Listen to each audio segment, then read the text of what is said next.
And this is where Hermine is right now, the eye over Cottageville, and just some outer bands in the Yemassee area and outer bands in the Savannah area.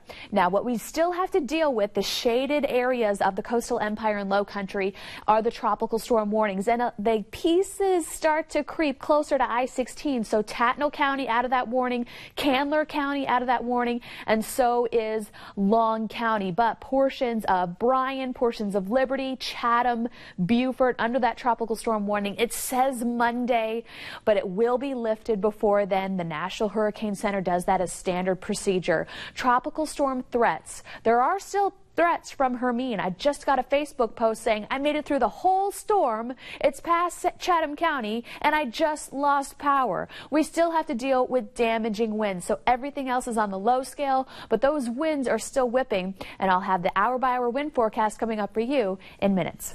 We want you to take a look at this video behind us on the big wall. This is damage at the landings. This is on Skidaway Island. Folks there taking on a lot of that damage, assessing it now and trying to find ways to cover the holes in the roofs until a more permanent solution can be found.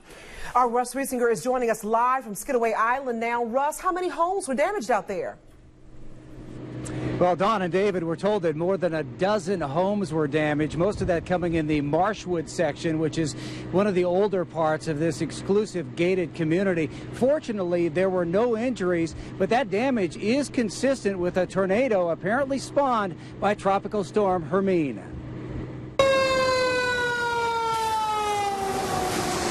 So it's kind of interesting. I'm from Illinois, so tornadoes aren't something I'm aware of them. Much more aware, no doubt, following a frightening wake-up call for Tom Wywoody and many of his neighbors just after 5 this morning in Savannah's exclusive landings community. And there was a rumbling sound. The house was kind of vibrating. Wake up to a high-pitched whine. I assumed was from heavy wind, but it's like nothing I've ever heard before. Outside, the damage is quite evident. Number of roofs ripped from houses, trees snapped. Well, we won't know officially if this was a tornado until a National Weather Service crew gets on the scene tomorrow. It certainly has all the indications that it was. Everything else around us seems to be fine, except for one little pocket of or line of trees. So it just kind of happened, and it was over before we knew it. So we got lucky. Well, again, no reports of any injuries. That's the good thing, but many of our neighbors in the landings going to be spending at least part of this holiday weekend cleaning up. I am Russ Riesinger reporting live for WTOC. Well, wind gusts on Tybee Island reaching over 60 miles an hour today as residents with beachfront or riverfront property suffered some of the most significant damages from the storm system. It certainly did. Our Christine Tussaud has been monitoring the conditions out there live on Tybee all day for us. And Christina, you talk with a lot of folks who now are going to have to deal with the aftermath of this storm. Guys, not only are they going to have to deal with the aftermath, they're going to have to deal with what's happening right now. These seem to be some of the worst conditions that I've seen on Tybee all day. It seems we've gotten a second wind out here. Don't take the video that I sent you. I want you to take a look at what's happening live. These are some residents' docks. You've got 3 in a row. That one in the middle with the roof completely ripped off, that happened just within the last hour. As I'm saying, I really think the conditions are actually deteriorating a little bit here on the back river. We had a chance to go and see one resident's dock up just a little bit further north. His dock had been completely ripped off. We also spoke with the owners of AJ's Dockside Restaurant, which of course is a favorite here on Tybee Island. It looks like they are going to be having quite a mess to clean up this weekend. Take a listen. All right, so now the problem is this is the waiting game now, and you're watching all of this unfold behind you. What's it like kind of eating away at your nerves, wondering if anything else could happen? Oh, God, well, it's sickening because you don't know. You know, you don't know if the docks are going to let loose. You don't know if the dock line's going to let loose. You don't know if you're going to have boats floating down the river or docks floating down the river. So, I mean, that's just something you deal with. All right, guys, AJ's Dockside Bar is just north of us, just up the back river that way. It's like I said, you know, we kind of thought that we had seen a little bit of reprieve in conditions, but that is not the case on the back river bridge. We have a mixed bag now with high winds and rain Earlier today, they were at about 40 miles an hour. I don't know if you can take a look behind me. Signs kind of blowing about. That can be a bit of a hazard. So we're going to try and get out of here. I know that Wright Gazaway is coming up with a live report coming up in our 6 o'clock hour. For now, we are live in Tybee Island. Christina Tuso, WTOC News. And right now, the WTOC Jamie Casino traffic tracker on Waters Avenue. Some splashy conditions out there and some sprinkles out there as well. With the church on my left, and we are heading away from Durin right now. So looking good out there, and the power line issues. I don't see a lot of debris in the roadway. So good news on Waters. Let's take a look at our drive times. If you're heading outbound on I-16, no problems from the Midtown area, Durin and Abercorn. Remember to treat power outages, the traffic lights that are out, as four-way stops.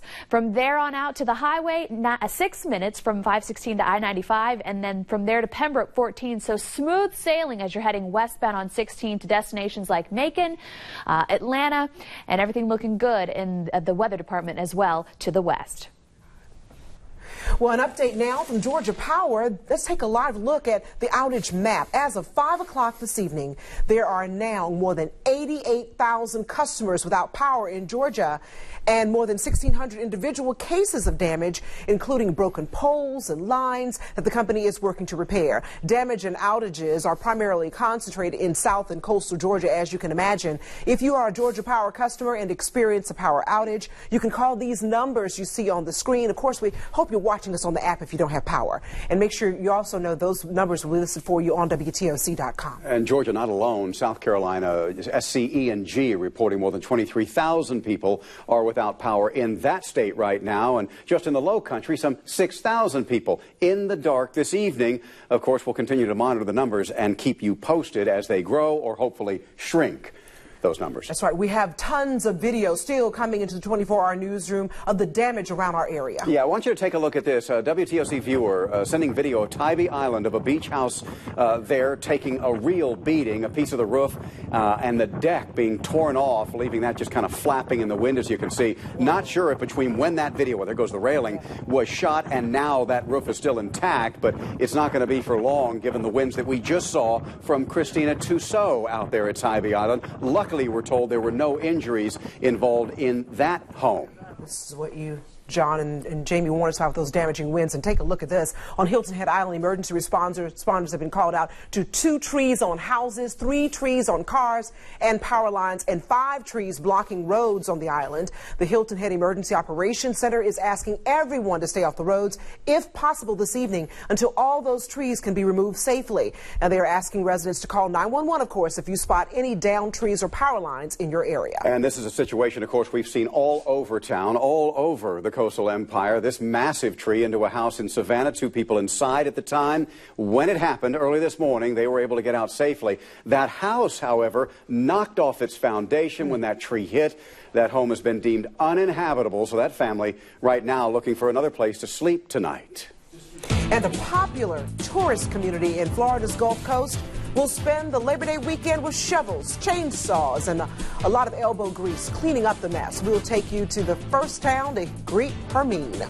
Plus, we're going to show you how some of your favorite downtown businesses fare today when we take a tour of post-Hermine Historic District. Next. Well, this crazy weather we've been having today and overnight certainly putting a damper on some businesses, including those along River Street, as you can imagine, some even closing their doors all day today. And that's where we find our Tasia Reed, who is live. Tasia, you've seen a few people down there. How are they braving the storm? There are a few people. You can see there's some people right there behind me walking. There's a few people out here. They're actually walking down River Street. As you know, it is the Labor Day weekend, so a lot of people are out of town, and they say they're just going to enjoy what they can while they're down here. Now, I did check with several businesses, some that did put out those sandbags last night. They told me they didn't have any instances of flooding down here. Those are just the places that I did talk to. Now, I did run into one guy. He says he's from Miami, and this is nothing, and he is just going to enjoy his time while he is in Savannah. As being from Miami, I lived through Andrew, and this is kind of weak, to be honest with you. This is jokes. This is babies' games over here. Now, while he may think that this storm has really affected a lot of people, certain things like Bacon Fest that was scheduled for today was moved to tomorrow and Sunday as well. But other places like City Market tell me they still plan on doing some outdoor activities. I actually saw them setting up inflatables about an hour ago. I'll go check and see if they're still doing that. But one restaurant I talked to says they have almost 200 reservations for tonight, and they're hopeful that those customers will still come through despite the rain that they're seeing. Reporting live on River Street, Tasha Reed, WTOC News. And don't forget, you can track Tropical Storm Hermine on the Hurricane Center at WTOC.com. This is a live look right now. Just click on the Hurricane Center link under the Weather tab. Here you can also find tips, guides, checklists to prepare before any kind of storm like this. You can also take a peek at our 2016 Hurricane Special. What was once Hurricane Hermine made landfall in the Big Bend area of Florida overnight, leaving damage and debris in its wake. Residents in Cedar Key are cleaning up today from Hermine and brought down some heavy rain, dangerous storm surges, and potentially deadly flooding. So far, the storm being blamed for one death in Ocala, Florida, when a tree hit a homeless camp. Governor Rick Scott says at the height of the storm, 253,000 people were without power and nearly 24 people had to be rescued from rising floodwaters. Back here in the Coastal Empire, while emergency managers begin shutting down their centers, those who felt the brunt of this storm are making their weekend plans for the cleanup. And here is a live look outside with our WTOC Sky Cam, taking a look at that flag really being battered here today in these really high winds up top Savannah City Hall there off Bay Street and on the Savannah River. You don't often see a flag stand out like that. No, that gets our attention. So it's still rough out there. And of course, we can keep you posted with everything you need to know with our First Alert team coming up next. Back on the roads again at our Jamie Casino traffic tracker that's taking a look at a very wet Victory Drive. Boy, it sure is. It has been wet all day long. In fact, a lot of dangerous obstacles there earlier in the day. Pretty clear right now. Traffic is, of course, picking up because folks are realizing this Hermine is kind of moving on north and kind of opening things back up for what I hope will be a very nice Labor Day weekend. Good to see those lights on, too. First Alert Jamie Erdahl is here with our latest updates. Yes, we are tracking Tropical Storm Hermine, and the showers still lingering in the Chatham County area and even in southern portions of our viewing area, including Liberty County and throughout Bryan County. Getting a little bit of break near Fort McAllister there. A little bit of stinging rain because it's very windy right now on Tybee and on Hilton Head and throughout Jasper and Beaufort. So very light to moderate rainfall. Stinging rain. Look at the wind gusts that have been recorded today. These are a max wind gust, 55-mile-per-hour wind gust recorded on Hilton Head, 51 in Brunswick, 52 at the airport, 45 in Jessup, even 41 in the borough. And I wish the Sylvania gauge would be fixed by now, because that would have been interesting to see how much wind gusts they got there. Right now, our First Alert hour by hour showing that we still have the moisture and the circulation of Hermine. We'll watch the winds continue out of the west now at 35 miles per hour at 8:30. So we're still dealing with a wind event as we head well past sunset, especially in the Savannah area and along the coast.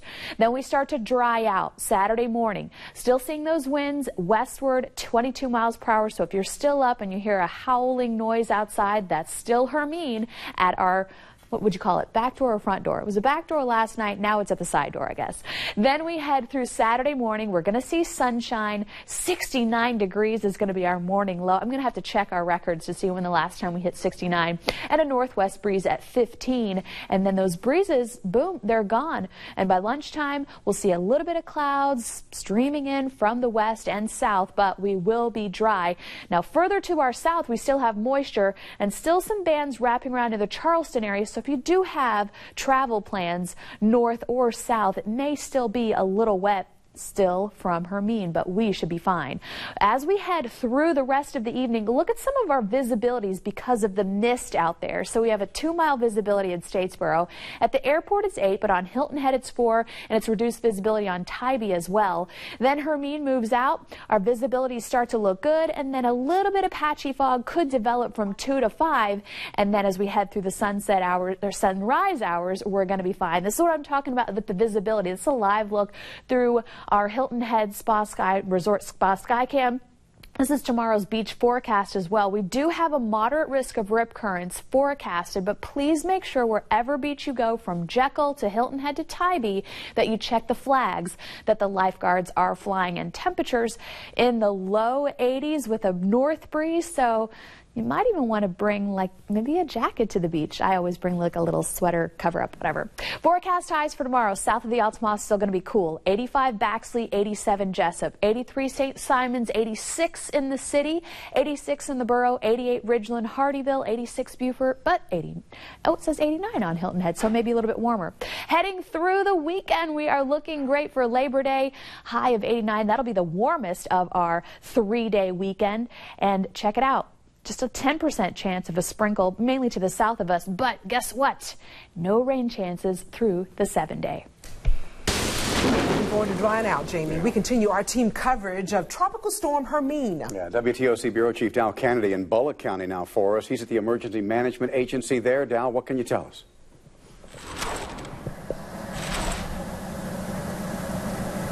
The winds and the wind gusts have continued through the afternoon here in Bullock County, and that is creating another challenge that they expect to see throughout the afternoon and the evening.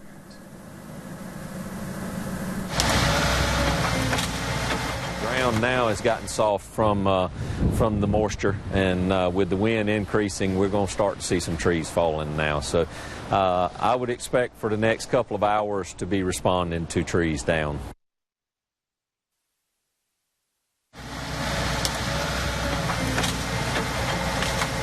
You can see some of the crews that are working, getting those trees out of the way. I've talked with them earlier this afternoon. They've had like a dozen more calls getting those trees out of the way, and they expect to be doing that throughout the evening. We'll let you know what's going on as well.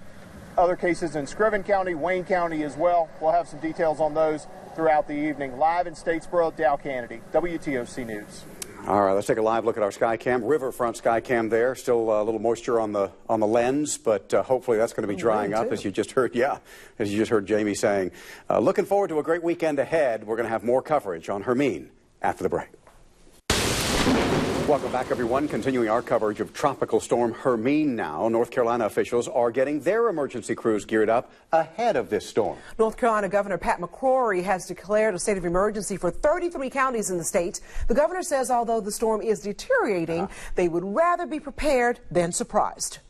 We're going to see who gets hit the hardest, and hopefully no one will get hit hard at all. Again, our goal is to be over-prepared and underwhelmed when it comes to this storm. Emergency officials have also have crews standing by to head south after the storm passes through to help get that power back on as quickly as possible to thousands in the dark. Let's head north to New Jersey now, where emergency officials are doing exactly the same thing. Despite the distance from Hermine, residents along the coast already feeling her effects. The beaches are under a red flag warning right now, this due to severe rip currents. Officials say they may have to close the beaches as that storm nears. However, the sheriff there doesn't want folks to panic, but they are planning for high winds and, of course, coastal flooding. Shelter plans, heavy equipment operation plans, evac plans, all of that is being exercised in the background. Again, not to alarm anybody, but that's what we do in emergency management. That is what they do, and of course the storm has passed our area now, and many are beginning to assess the damage. This is a live look now at the Georgia Power outage map, if we can bring that up for you. It's showing thousands of people in our area are still without power. Keep in mind, power crews had to wait until the worst of this storm was over just to get out and begin the repairs on those damaged power lines, that partially for their own safety. So please be patient as we head into the evening hours, and you can find a link to that outage map right there on our website at WTOC.com. Our news coverage continues. With the news at 6 next.